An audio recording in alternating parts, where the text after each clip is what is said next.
Di Saji, kita nak cerita lagi Di Saji tuan-tuan. Salah satu kedai Malaysia yang berada di Safwah.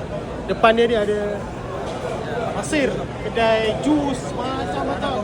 Coffee shop. Apa coffee shop? Lana Coffee Shop. Masya-Allah, tu cari abang handsome ni. Masya-Allah. Okay. Hari ni ada ramai tetamu dengan Datuk Zulkifli Al-Bakri, ada sahabat-sahabat. Makan mana? Makan nasi goreng, ada mi goreng kan. Bersama dengan sahabat-sahabat hari ni yang sudi untuk datang di kedai Di Saji ni. Fazli, mai Fazli. Cerita sikit Di Saji. Alah, pasal Fazli malu pula. Okey, orang Di Saji ni, orang Melayu kita ni malu-malu. Okey, jadi tuan-puan kalau datang ke Safwah, tuan-puan kena cari Di Saji. Ada dua je kedai Melayu dalam ni. Dulu saya ada kedai kurma hujung sana, tapi sekarang ni saya dah tutup kedai kurma saya. Ada Sri Kasturi hujung sana, dulu yang GISB. Tapi saya recommended tuan-puan, ni antara restoran Malaysia yang sangat-sangat lama.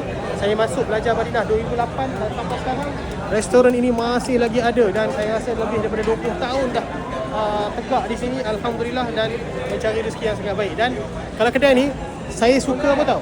Kedai ni saya suka karak tea dia. Saya, isteri saya kalau datang, karak tea sini one of the best karak tea. Jadi kalau tuan-puan nak makan makanan Malaysia, tuan-puan kena pergi kedai Malaysia Food, masya-Allah, tamat-tamat Malaysia, Di Saji, Felda Di Saji. So kita support perniagaan syarikat Melayu kita di Safwah, dekat dengan Zamzam Tower. Alhamdulillah, tuan-puan yang duduk di Safwah datang support mereka, insya-Allah taala. Dan alhamdulillah saya dapat maklumat yang terbaru, makanan semua sedap-sedap. Nasi goreng, mi goreng sedap-sedap. Orang kata mahal sikit, tak boleh buat apa tuan-puan. Diorang sewa sini lebih kurang, saya nak sebut cerita tuan-puan, 1.4 million, 1.4 juta satu tahun.